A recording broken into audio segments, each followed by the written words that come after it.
Drums rolled across the red earth as Kendi stepped from her mother's courtyard into a river of song.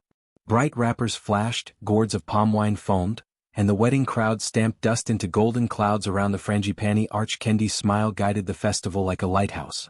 Beside the altar stood Jabari, broad-shouldered carpenter whose cedar-scented hands had built half the village. Doors that never warped, coffins that closed gently, stools that lasted generations. Elders often praised his work ethic, but today they praised his heart, certain it beat only for the beloved teacher he was about to marry. The vows were simple. Jabari promised to raise walls that sheltered Kendi's hopes and to fetch laughter whenever storms rattled the roof. Kendi promised to water his dreams with patience and to tell their future children stories that taught courage. When they drank from one horn, the crowd erupted. Aunts showered cowries, uncles beat gems until goats bleated along. At the edge of commotion arrived Azima, Kendi's younger sister. She moved like twilight on water, beautiful yet quiet, wrapped in ivory cloth that matched the moonstone in her pendant. She bowed to the couple and placed kola nuts at their feet, promising her service while their aging mother's cough still needed tending. Jabari helped her rise, touching her elbow a moment longer than strictly required. Kendi noticed only his politeness. Feasting exploded across the square. Women stirred pepper soup, men tapped kegs of ginger beer, children chased sparks from the roasting goat. Kendi circulated, filling cups, collecting compliments. Jabari followed, balancing trays and jokes with equal ease. Whenever Azima drifted toward the shadows, Jabari beckoned her back. "Taste these fritters, sister," or, "Your mother looks stronger already." Kendi interpreted his attention as generous kinship and felt proud of both. Dusk draped the village in indigo. Lanterns hung between neem trees, turning the square into a sky of low-hanging stars. The griots sang of twin eagles guarding a single nest, a parable of marriage. Couples swayed slowly, and Kendi rested her cheek against Jabari's chest, listening to the calm thunder of his heart. Across the lantern glow, Azima sat beside their mother, rubbing arthritic fingers yet watching the dancers with complicated eyes. When the last drum faded, guests escorted bride and groom to their new hut. Jabari carried Kendi over the threshold and laughed at her protest about his back. The room smelled of fresh timber and hibiscus oil. He returned outside to bring water to Azima and their mother in the attached lean-to. Kendi, undoing hairpins, felt a flash of gratitude so bright it erased fatigue. Night fell thick with cricket song. Newlyweds whispered under a cotton sheet about gardens, carved toys, and the 3 children they hoped would soon fill their home. In the lean-to, Azima lay awake, listening to muted laughter through the thin mud wall, her heart drumming in unfamiliar, uneasy rhythm. Morning's first rooster found Jabari splitting firewood. Azima approached carrying a basin for washing. He insisted on helping. Their fingers brushed, sending a quick ripple through the still air. Azima thanked him, voice lower than usual. Kendi emerged moments later, delighting in their teamwork. Weeks followed like woven cloth, bright pattern over pattern. Kendi resumed teaching under the mango trees, chalk dusting her wrap as she traced letters for eager children. Azima fetched herbs, brewed ginger tea for their mother, and mastered Jabari's workshop schedule. Sunrise sawing, noon sanding, dusk deliveries. Jabari praised her diligence, each thanks another warm coal in Azima's chest. One afternoon a traveling trader teased Kendi, "Guard that husband, handsome men wander." She laughed, waving the thought away. "Even blind eyes can see Jabari's heart beats only for me." She believed it completely. Yet sometimes, as sunset painted the yard gold, Azima found herself pausing outside the workshop, listening to Jabari hum while he planed mahogany.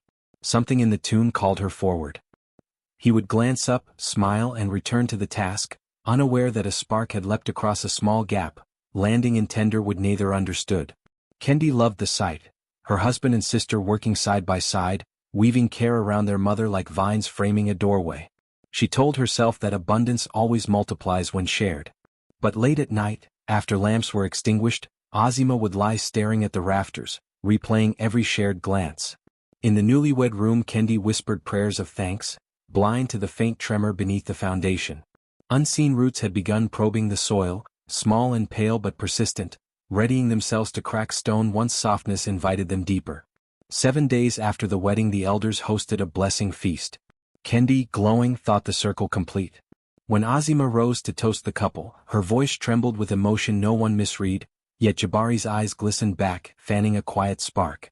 Rainy season settled over the village with a breathless hush, soaking fields and bending maize stalks under silver sheets. In the mud brick house at the hill's base, Kendi wrapped blankets around their mother each dawn and measured the old woman's breathing against the ticking of a clay water clock. The cough, mild during the wedding, had deepened into a rattle that scraped the edges of sleep from every corner of the compound. Because of that cough, Azima's planned departure kept sliding forward. 1 week, 2, then a month, until her presence began to feel less like a visit and more like a second shadow trailing the marriage. The first murmurs came from the spice sellers who set up near the well.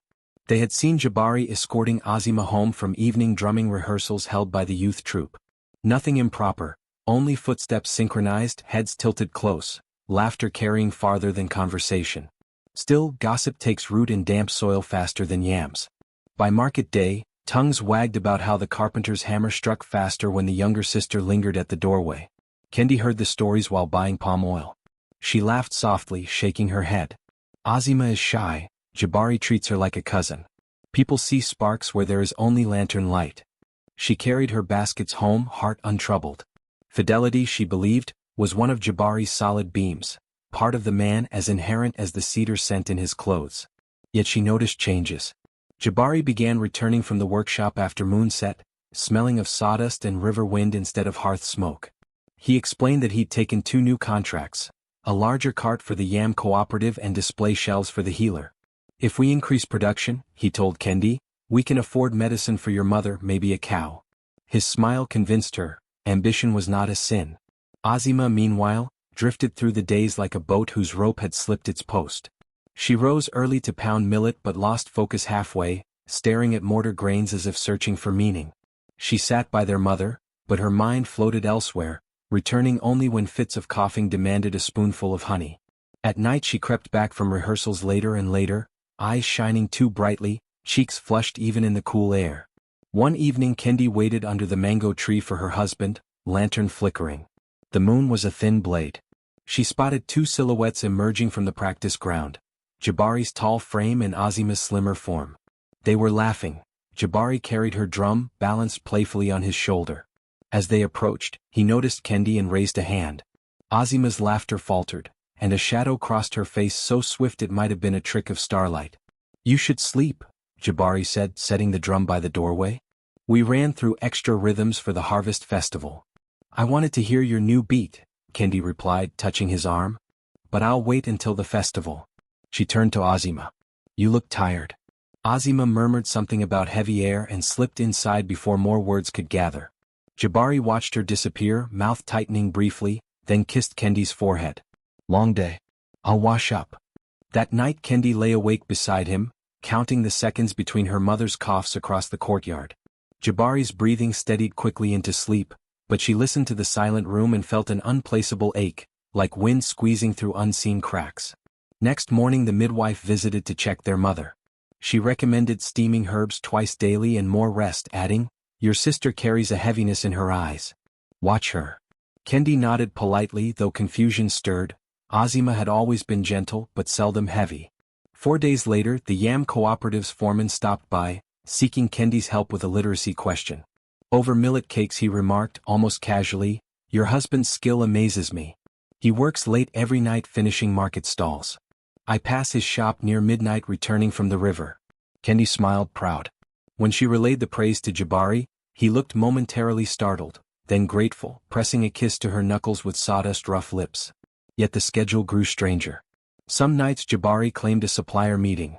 Others, a shipment inspection. Azima's absences shifted to match his. On evenings he stayed home, she retired early, pleading headaches. Whenever Kendi suggested Azima rest in daylight, her sister's eyes flickered away. I'm fine, she would whisper, smoothing her skirt with trembling fingers. Gossip thickened. A neighbor told Kendi of hearing 2 voices, one male, one female, arguing near the riverbank shed at dawn. Kendi dismissed it. Villagers liked stories sweet with scandal. She chose not to taste their honey. But walking home after class one afternoon, she rounded the tamarind tree and saw Jabari teaching Azima a wood plane's motion, standing close, his hand guiding hers along the board's edge.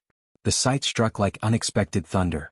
Not because the act was intimate, he had coached apprentices the same way, but because Azima's breath caught, visible even in warm air. Their eyes met briefly, something unspoken flashing between them. Then Azima stepped back, nearly dropping the tool, cheeks flaming. Jabari noticed Kendi and waved.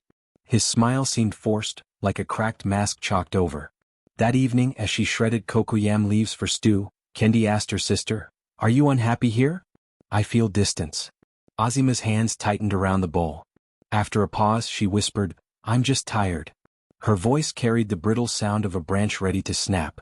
She left the porch before Kendi could press further, retreating to the mother's room where coughs disguised whatever tears followed.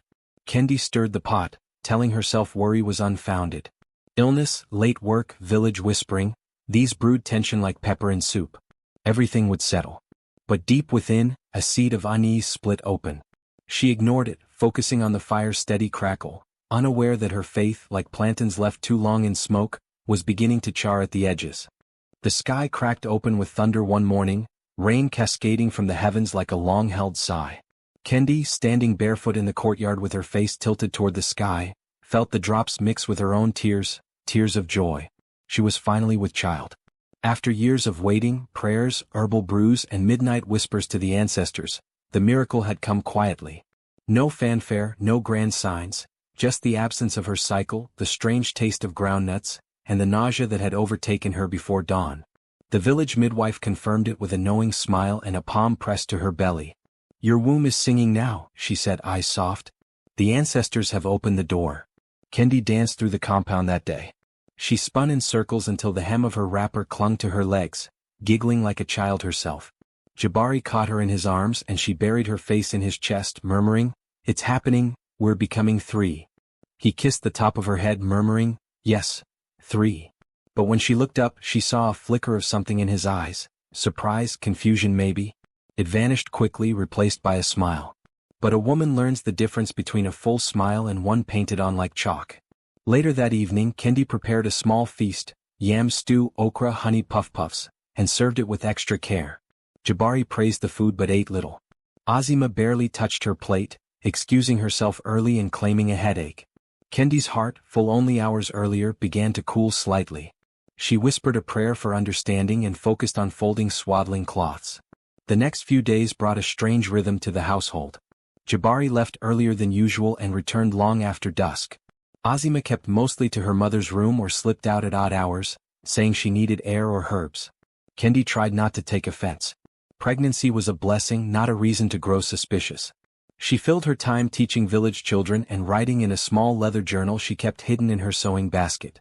Each page recorded her hopes: what she would name the baby, how the child might sound when laughing, what stories she would pass down. But at night, the walls whispered secrets. Sometimes, just as Kendi began to drift off, she'd hear faint voices, Jabari's low tone and Azima's quieter, more urgent replies. The courtyard, normally still after dark, seemed to hold its breath during those conversations. Kendi would rise, pretending to fetch water, but by the time she stepped into the open, the voices would vanish like smoke. One night, unable to bear the tightness in her chest, she waited in the shadows just past the woven screen near the cooking hut. She heard her name. Then silence. Then Azima's voice, "You should have told her." And Jabari's reply, muffled but tense, "Not now. Not like this." Kendi stepped out, arms crossed over her chest. They froze like children caught stealing fruit.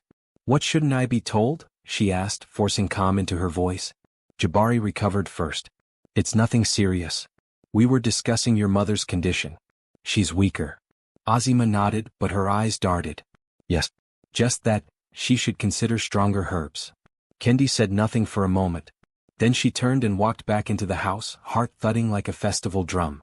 That night, she wrote in her journal not just about baby names but questions. Why does his voice drop when he says her name? Why does she flinch when I enter the room? She hated the doubt. It made her feel like she was soiling her own joy. So she tucked the journal beneath the floor mat and forced herself to smile. She poured herself into preparing for the baby's arrival. She stitched small shirts with embroidered suns, wove tiny sandals from raffia, and hung dried rosemary over the door for protection. If she kept her hands busy, perhaps her mind would not wander.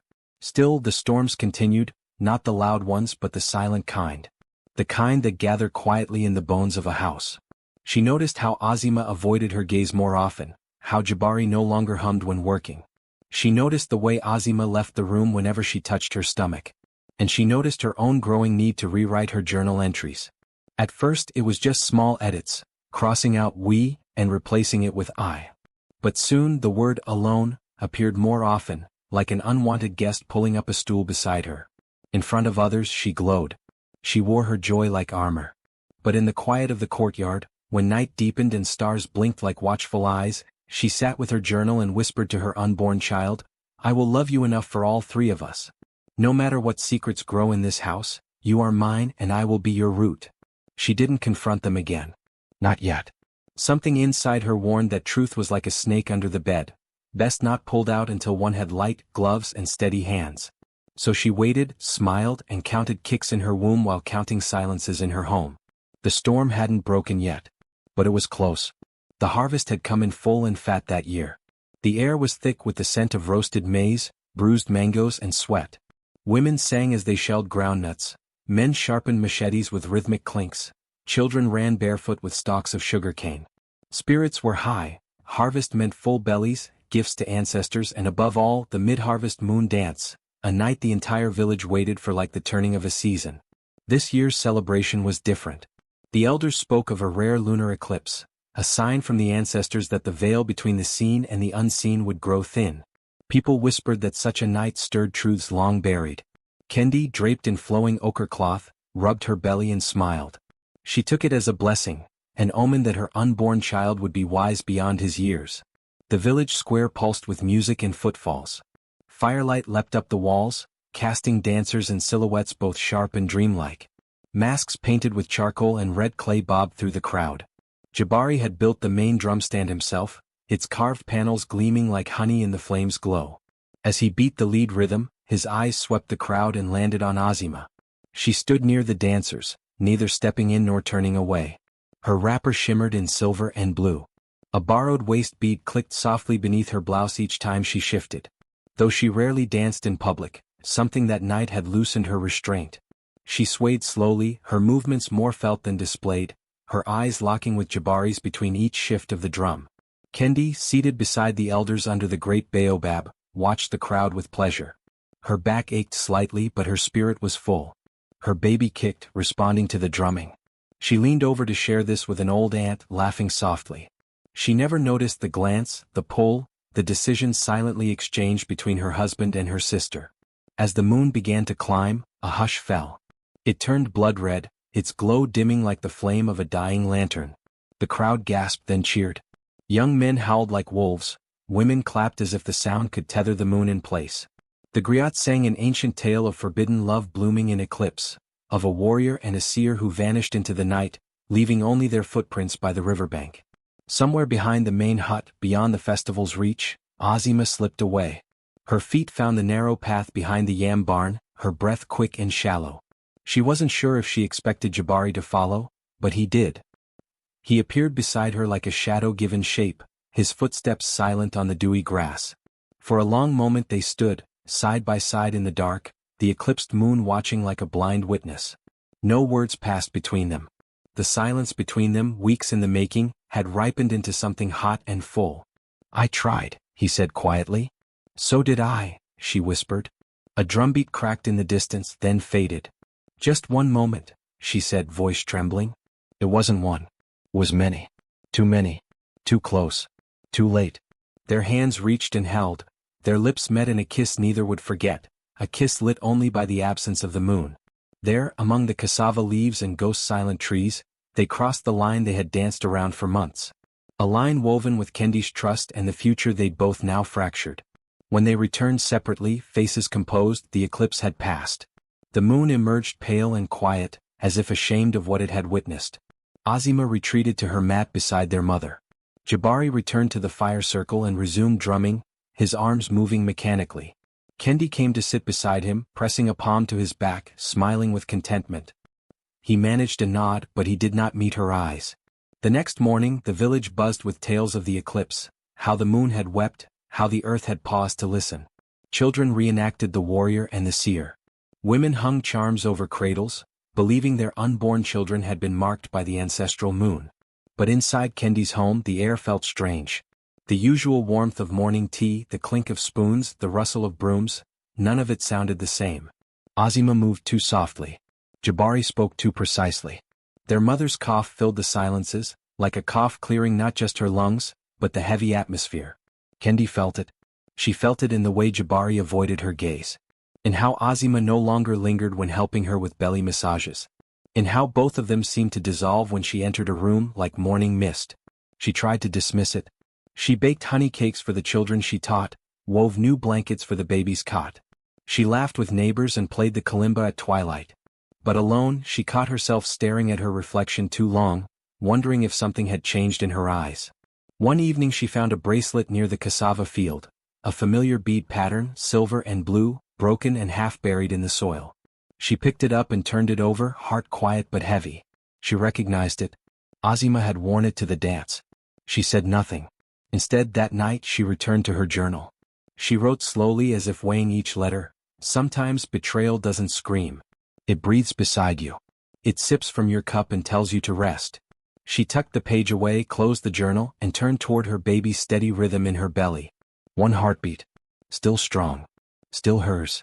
But in the silence of the courtyard, beneath the now cleansed moon, trust began to shrink like wet cloth in fire.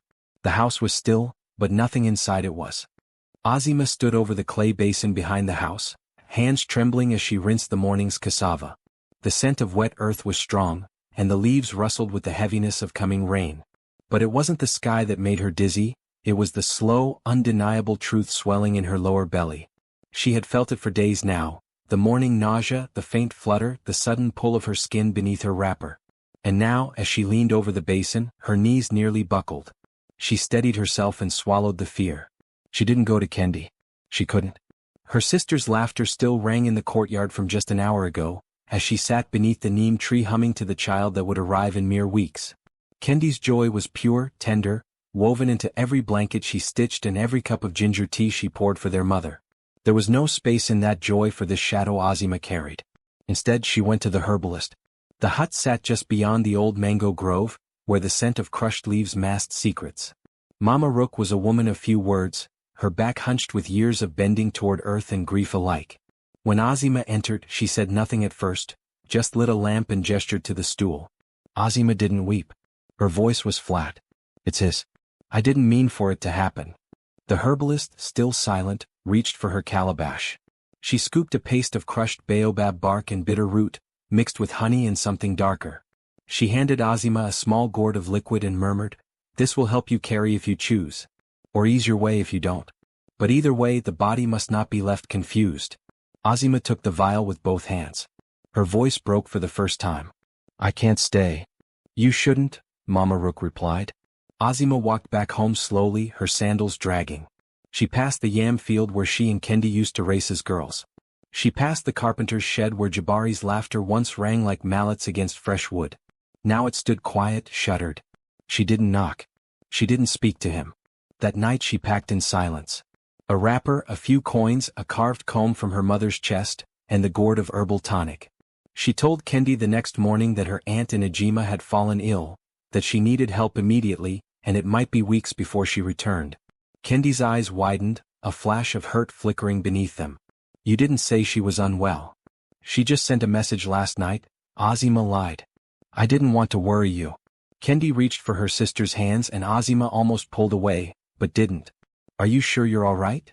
Kendi asked gently. "You seemed distant." Azima forced a smile. "I'll be fine. I'll send word." Kendi embraced her, belly pressing between them like a truth neither could fully name. Jabari said nothing when Azima passed him near the gate. He only nodded, his jaw tight. His eyes never met hers. She took the forest path, not the road, and disappeared into the green without looking back. Days passed, then a week. Kendi asked no more questions, though her heart stirred with unease. She wrote to the aunt in Ejima through a passing trader but received no reply. Still, she told herself the world was slow and letters often got lost. She busied herself with nesting, laying out blankets, counting swaddles, tying up bunches of sage to hang in the rafters for the baby's arrival. But Jabari was changing. He came home late, ate little and avoided her eyes. He spent hours in the workshop carving nothing. When Kendi asked if he was worried about the baby, he shook his head. "Just tired," he muttered. "A lot on my mind." One afternoon she found him staring into the fire pit, long after the embers had gone cold. She touched his shoulder. "You've hardly spoken." He flinched slightly, then softened. Work's piling up. I'm behind. Kendi nodded slowly, unsure of what else to say. He wasn't cruel, just distant, as though his spirit had taken a step back from their life and was now watching it unfold from afar. One night, unable to sleep, Kendi walked to the courtyard and sat under the stars. The moon was full again, bright and exposed. She remembered the last full moon, the eclipse, the strange hush in the air, and Azima's quiet return that night, face pale as clay. The memories unsettled her. She wrapped her arms around her belly and whispered, "You're mine. No matter what else changes, you are mine." She missed her sister more than she admitted, even to herself. Azima had been the calm after their mother's temper, the one who quietly took on the work Kendi couldn't always finish. Her absence left a hole in the daily rhythm of the house. Still, Kendi didn't press the silence. She told herself Azima would return when she could. But inside, threads were fraying. Jabari began leaving before sunrise. He spent long hours in the forest gathering rare wood, though there were still unused stacks behind the house. He smiled less. When Kendi placed his hand on her belly to feel the baby kick, he nodded politely, like a stranger offering congratulations. She watched him move through their home like a man walking through water, heavy and blurred. She didn't know why. She only knew that the life growing inside her deserved more than silence. She returned to her journal and wrote, "Love does not vanish overnight. But it can grow quiet, so quiet you begin to wonder if you imagined it. And when silence fills the space where laughter once lived, you must ask, who built this silence? And why?" The answers were not clear yet. But they were coming. It began just after dawn, with a sharp tug low in Kendi's belly, followed by a flood of warmth that soaked through her wrapper and down her thighs. She gasped, hands bracing against the wall of the sleeping hut, eyes wide in disbelief. It was early, weeks too early. Her mother, dozing near the hearth, stirred at the sound of her cry and shouted for the midwife. By mid-morning, the news had reached every ear in the village. Kendi is in labor under the sacred baobab. The baobab, oldest tree in the region, stood at the village's center, its branches heavy with stories and its roots rumored to touch the bones of ancestors. It was where kings had been crowned, where disputes were settled, and where babies were blessed in cradle baskets. But no one had given birth there in over 3 generations. Still, when Kendi's pain became too great to climb the hill back home, the women had formed a circle beneath the baobab's arms and laid her gently upon woven mats. The sky was gray and heavy, clouds gathering like old watchers.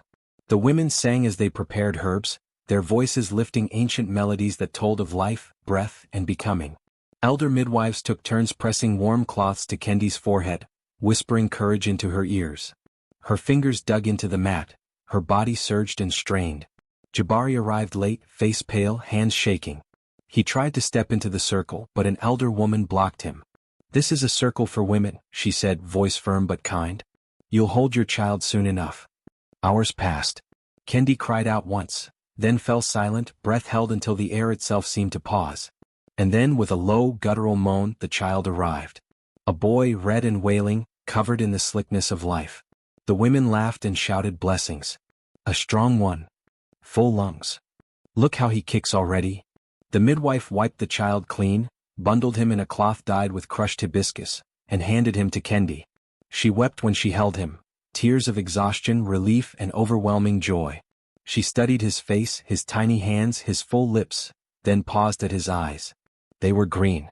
A strange, deep green like the riverbank moss after heavy rains. Not brown like hers. Not even the dark amber of Jabari's. But unmistakably green, eyes she had seen only once before. "Your grandmother had them," Kendi whispered to Jabari when he was finally allowed near, pressing the baby into his arms. "Remember? That old photo? You said they skipped generations." Jabari nodded stiffly, holding the child too carefully. His eyes avoided hers. "Yes," he said. "Must be from her side." Kendi looked at the boy again. He blinked slowly as though already knowing something no one else did. The next day was filled with celebration. Women brought food, children sang outside the hut. Elders blessed the baby's feet with oil and laid a necklace of dried cloves around his neck to ward off bad spirits. Kendi, though tired, smiled through it all. Her baby was healthy. The pain of the last months was behind her. Until word came of another child. A traveling trader returned from the northern village of Ajima that same day. He had stopped briefly at the herbalist's shop before entering the village. His voice carried easily over the morning market. "I saw someone who looked just like our Azima," he said, laughing. holding a baby with the greenest eyes I've ever seen. Kendi's body went cold. "What did you say?" she asked the herbalist, her voice calm and razor-sharp. The woman, startled, repeated it. "He saw a baby with green eyes. Like your boy." A strange coincidence. But Kendi knew better. Her breath shortened. Her thoughts tumbled. Two babies. Same rare eyes. Born within the same season. From the same man? No, it couldn't be. She remembered how Azima had left quietly. How Jabari had avoided speaking her name for weeks. How his face had stiffened when he first held the child. Her heart, which had swelled with joy only hours ago, now trembled. She said nothing that day. She smiled as people visited. She rocked her child and sang softly under her breath. But that night, when the courtyard was quiet and the baby finally slept, she lit a small lamp and sat alone beneath the baobab where she had given birth. She stared up at its branches, gnarled and wide, and whispered to the leaves. "Is my child the only one? Or just the first to arrive?" The wind stirred gently. A leaf spiraled downward, landing at her feet. She picked it up and held it to her chest. In the distance, an owl hooted, a warning or a witness. Either way, Kendi knew the time for pretending was drawing to an end. Something had cracked in the perfect shell of her new motherhood. The truth, still hidden, had begun to stir. And like birth itself, it would not wait forever to arrive. Azima came back on a windless afternoon when the dust hung in the lanes like waiting spirits. Kendi was rocking her newborn on the porch, half lulled by the creak of the cane chair, when a hush fell over the market road. Pots stopped clanging. A goat bleated once and went silent, as though even animals felt the shift in the air. Kendi turned and saw a silhouette at the far end of the lane. A woman in a faded blue wrapper, headscarf pulled low, a sleeping infant slung against her breast with a crimson cloth. For a heartbeat she thought it was some stranger seeking water. Then the gait registered, the slight tilt of the shoulders she had known since childhood. Her own sister, barefoot, dust clinging to her ankles, eyes shadowed with exhaustion and something like resolve. Kendi stood, heart knocking so loudly she feared it would wake her son. Azima walked the last stretch slowly, each step measured, as if delaying the inevitable. When she reached the porch she lowered her gaze, but the baby in her arms turned, blinking open eyes as green and deep as river weed after a flood. They were exactly the color that had startled the village midwife only days ago. A chill rippled up Kendi's spine, not the kind born of night air but of recognition. Her own child stirred, and when his eyelids fluttered, the same impossible hue glimmered. Two pairs of eyes, twin pools, staring at each other across a gap of breath and betrayal. Jabari, hearing murmurs outside, stepped from the workshop wiping sawdust from his palms. The moment his gaze fell on Azima and the child, color drained from his face. Tools slipped from his grasp and clattered against the threshold. The sound rang through the courtyard, a bell of accusation. Neighbors began to gather, first curious, then suspicious, like birds circling a carcass newly revealed. Azima cleared her throat. "I have returned," she said, voice hoarse. "Mother's spirit called me home." No one answered. Kendi could not speak, Jabari would not. The village elder midwife, Mama Ofo, pushed through the onlookers with her walking staff. She studied Azima, then the child, then Kendi and her own baby. Without invitation she took Azima's bundle, peeled back the cloth, and examined the infant's tiny finger pads, the curve of his ear, the green glass eyes. She grunted, handed the baby back and faced the gathering. "Born of the same seed," she pronounced. "These markings follow one blood only." An old man near the gate tapped his cowrie necklace. "I knew Jabari's grandmother," he said. Green eyes skipped her sons but sit in grandsons alone. A spirit's signature. Cannot appear in those not of her line. He spat in the dust to seal the truth. Murmurs flared into gasps. Someone whispered, "Twins of sin." Another hissed, "Adultery in daylight." Someone shouted that such betrayal could sour the year's harvest, that the gods marked fields and children alike when vows were broken. Vendors abandoned stalls to join the swelling crowd, and drums meant for evening practice fell silent as players pressed closer to hear every breath. Grandmothers compared omens, pointing at a haloed sundog overhead, while boys scampered atop grain sacks for a better view. Even travelers lingering at the crossroads sensed drama in the air and followed the current of bodies toward Jabari's gate, seeking truth before darkness swallowed song. Mama Ofo, sensing a storm, raised her palm. "Quiet. First we know the moons." She pointed her staff at Azima. "When did pain seize you?" Azima swallowed. "The night of the eclipse," she answered. "Labor began 3 nights past the last rains of New Yam Festival." Mama Ofo nodded, turned to Kendi. And you? Kendi's lips trembled. Under this baobab. 12 sunsets before yesterday. The midwife's eyes narrowed. Too close. Not twins, yet moons apart by breath, not seasons. One father's seed sailed 2 vessels within the same tide. Her verdict rolled through the crowd like distant thunder. Eyes swung to Jabari, whose shoulders had caved inward. He opened his mouth, found no words, closed it again. A woman near the back cried, "He must speak." Others echoed, a chorus pressing in. Jabari stepped forward, but Kendi's voice cut across the clamor, soft yet sharper than flint. "Not here," she said. "Inside." She turned, carrying her child, ignoring the weight of 100 stares. Jabari hesitated, then followed. Azima stood rooted, tears threading her cheeks. Finally she crossed the threshold too, the door closing on whispers like a lid on a boiling pot. Inside, only the baby's breaths filled the dim room. Jabari's hands shook. He began, but Kendi raised a single finger. "Not now. The village demands truth, and truth must have witnesses. At dusk we will stand before the elders." She looked at Azima, who clutched her son as though he might dissolve. "Be ready." Her voice cracked, then steadied. "The eyes of our children have spoken. Now our mouths must." Outside, the news raced faster than wildfire. By afternoon, every compound knew of the twin-green eyes and the eclipse that seated them. Some prepared benches for a council, others sharpened their tongues. The smith paused his hammer, the potter left clay unshaped, everyone awaited sunset verdict. Back in the silent hut, Kendi rocked her boy and stared at the wall where evening light crawled upward. She felt no anger yet, only a numb, expansive ache, as if the universe had inhaled all feeling and left her hollow. But beneath that numbness something gathered, a resolve as ancient as the baobab's roots. She would not let lies decide the shape of her child's life. When dusk bled across the sky in bruised purples, she rose. "Time?" she whispered. Jabari closed his eyes. Azima kissed her baby's brow. They stepped into the courtyard where villagers already circled, torches alight. The babies, unaware of the world's ire, blinked their identical river-green eyes at the flames, reflections dancing like twin stars cast into troubled waters. The courtyard of judgment was set before the great drum circle, ringed by stools carved generations ago for village councils. Smoke from roasted kola nuts curled upward as elders gathered in their ceremonial wraps, eyes narrowed beneath woven crowns.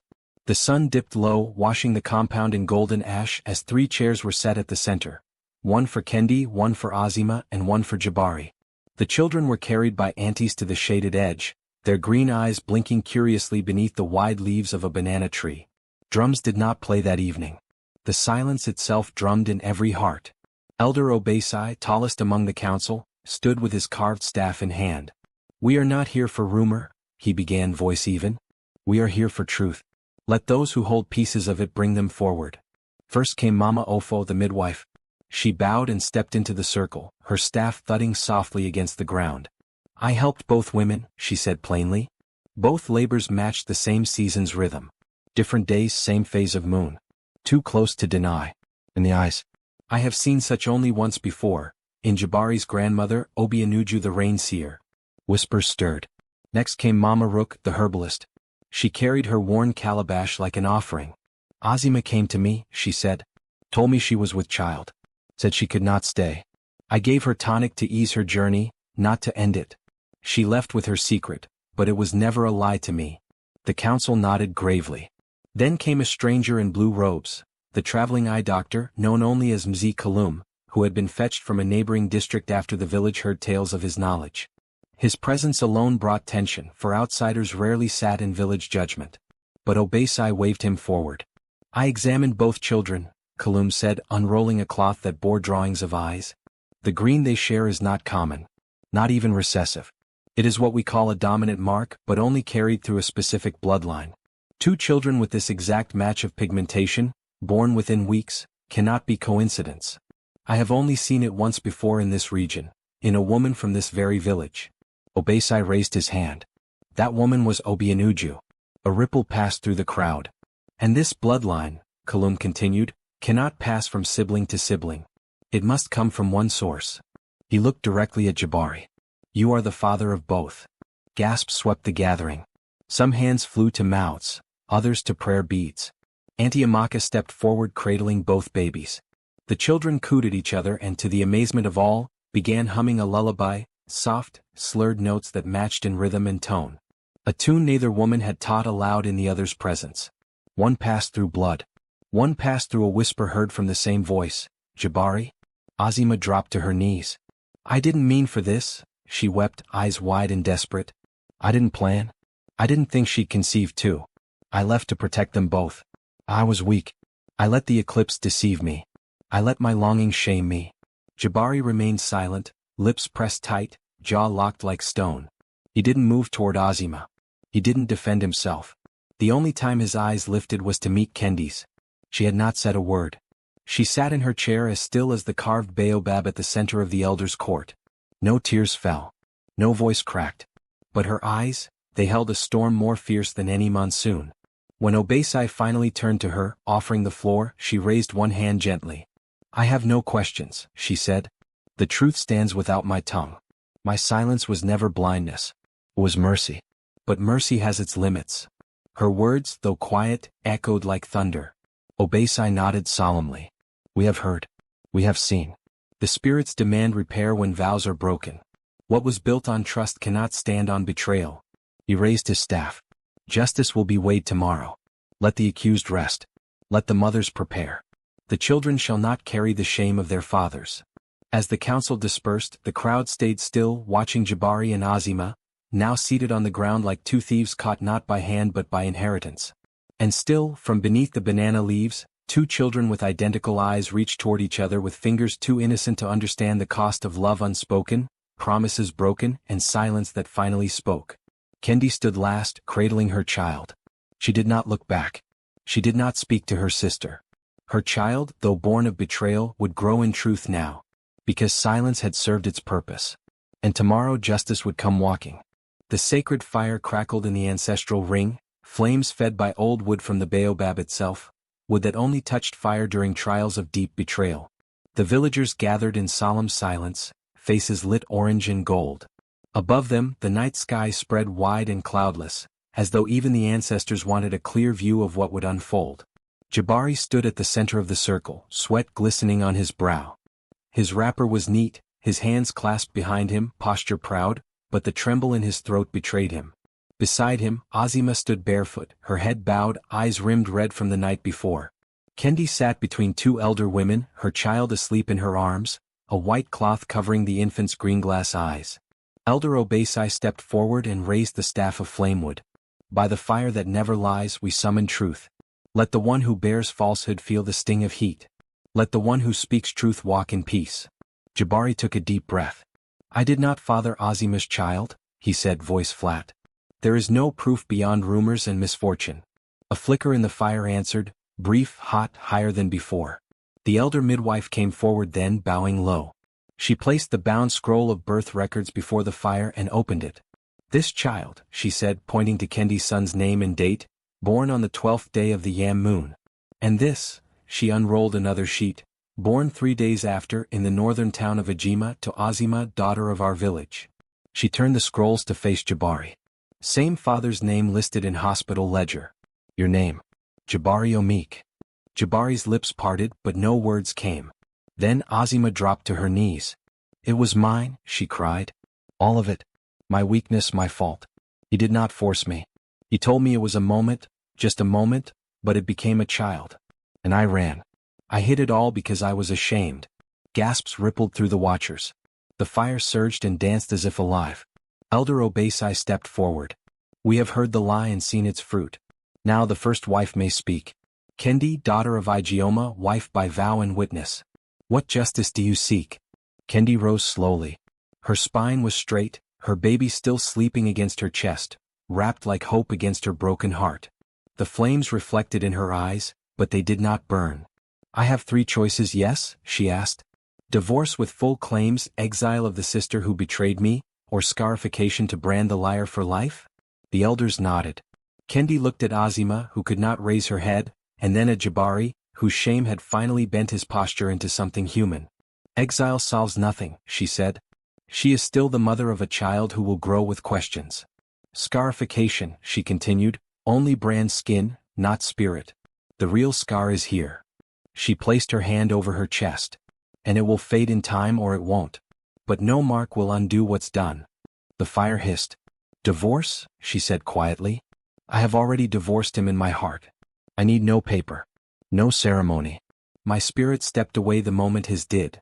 Elder Obasai blinked. Then what do you choose? I choose my house, she said. My land. My name. I will raise my child under the truth, not the shame. Let him grow with strength, not bitterness. She looked at Azima once more. You are my sister by blood and betrayal. I release you. But not from memory. Then she turned to Jabari. You are no longer my husband. But you will know this, our child will never ask where his father is. Because I will raise him to stand, not to search. She bowed once to the fire. I choose peace. That is my justice. The fire did not surge. It calmed, settling into a warm, steady burn, an ancestral sign of truth accepted. The elders stood. The crowd remained silent, awed not by punishment but by the weight of mercy. As Kendi walked away, the baby shifted against her chest and yawned. In that moment she was not wife nor wronged woman. She was mother. She was future. And she had chosen legacy over vengeance. The granary had once smelled of mildew and mice droppings, its beams sagging under the weight of years of neglect. But Kendi's laughter had lifted the dust as surely as brooms and fresh plaster. Now wide windows cut into the mud walls let sunlight pour across rows of low tables where clay pots, woven mats, and carved spoons dried. Children's chalk drawings covered a section of the floor, and at the far end a circle of stools waited for the afternoon storytelling session. Kendi moved among them like a gentle whirlwind, checking a pupil's stitch, steadying a pot, reminding one mother to drink water before the next contraction began. She wore a deep blue wrapper stained with dye that refused to wash out. When someone called Mama Teacher, she answered without turning. A year had passed since the night of ancestral fire. In that time her anger had cooled to ash, and the ash had fertilized something stubborn and green. She convinced the elders that a roof cursed by lies could shelter redemption if its doors stayed open. They granted her the granary, villagers donated clay, cotton, even a goat. In return she taught every woman who asked, no fees, only promised to teach another. This morning's story was about a turtle who cracked his shell yet still guided lost travelers. The young mothers laughed and nodded when Kendi explained that cracks let light inside. Then she handed out palm fiber brushes and showed them how to trace those cracks with powdered ochre so each vessel glowed instead of hiding its scars. At midday the two boys arrived, racing down the lane, green eyes flashing beneath identical brows. People still whispered, one born to a mother betrayed, one to the betrayer, but children cared only that the yard had puddles and a stray chicken to chase. Azima followed, carrying cassava and reading primers. She lived 2 ridges away, teaching arithmetic under a mango tree and making amends with honest work. Every third day she walked the long path so the boys could spend hours together. The rule was simple. Both mothers would raise both sons and neither would hide the truth when questions came. Azima's shoulders still drooped with memory, yet her eyes had regained brightness. She greeted each woman by name, helped a newcomer loosen her baby's wrap, then slipped to the pottery wheel to learn. She never presumed to teach here. This was Kendi's realm. Every week the cooperative sent a wagon load of goods to the riverside market. Soap scented with lemongrass, baskets dyed in sunrise hues, gourds carved with swirling fish. The profits returned as tiny revolving loans. One woman bought a goat, another repaired her leaking roof, a third enrolled in night classes to finish her schooling. Kendi kept meticulous ledgers, smiling each time a column of figures proved that generosity could out-earn greed. On Thursdays, older girls gathered under the granary eaves to read aloud from tattered storybooks. Some spelled out words letter by letter while cradling infants on their hips. They practiced adding prices, weighing beads, and setting fair wages for their craft. Kendi listened, correcting gently, remembering how knowledge once sat behind doors barred to women, and how a single broken vow had blasted those doors open. Word of the cooperative spread. A traveling chief sent a messenger offering coin if Kendi would relocate to the town square. She refused kindly, saying, "Roots first, branches later." Yet she invited his daughters to visit, and when they did, they left wearing bracelets etched with tiny turtles. Forgiveness, Kendi learned, was not a single act but a path she walked daily, sometimes uphill. There were mornings she woke from dreams of the eclipse, heart throbbing, and had to steady her breath before greeting the dawn. But each time she watched Tima toddle into the sunlight, she felt the road beneath her feet grow smoother. Azima's cottage in Nilo was modest. 1 room, a cooking lean-to, a garden of okra and hibiscus. She shared her table with widows, taught boys and girls sums with stones, and never hid the red cord bracelet Mama Rook had given her the day her child was born, a reminder that choices tie us to outcomes. When night fell, she told Ao stories of courage and folly, never omitting the cost of mistakes. She ended each tale the same way, and the hero stood up again because standing is what makes the story worth telling. Beyond the terraced hillside, Jabari stooped alone among yam vines that curled up stakes like tired snakes. All season he tended those steep fields, producing stunted tubers that fetched poor prices. Wood warped when untreated, and trust behaved the same way. His punishment was the echo of his own hammer hitting boards that would never become cradles. Sometimes he watched from the ridge as the boys toddled outside the granary and wondered which laugh belonged to him. He never came closer. The cooperative women focused on full baskets and the weekly stall whose profits bought schoolbooks. Late afternoon shadows stretched. The children tired of butterflies and Kendi gathered them on the porch. She sat, both boys balanced on her lap, her son Tima against her left shoulder, Azima's Ao against her right. The other women formed a semicircle, some still threading reeds. Kendi spoke of a young rain cloud who hid his thunder until crops withered. Only when a brave seedling begged for water did the cloud pour down, roaring across the sky. The seedling thrived and the cloud, lighter, traveled on. The boys clapped tiny palms. One gazed up and asked, "Rain good?" Kendi kissed his forehead. "Rain is only water and sound," she said. "It's what we do with the water that matters, and whether we let thunder scare us or teach us its song." Dusk painted the sky. Mothers packed tools and promised to return. Azima lingered to help sweep. Together they closed the granary doors, sealing in the day's laughter.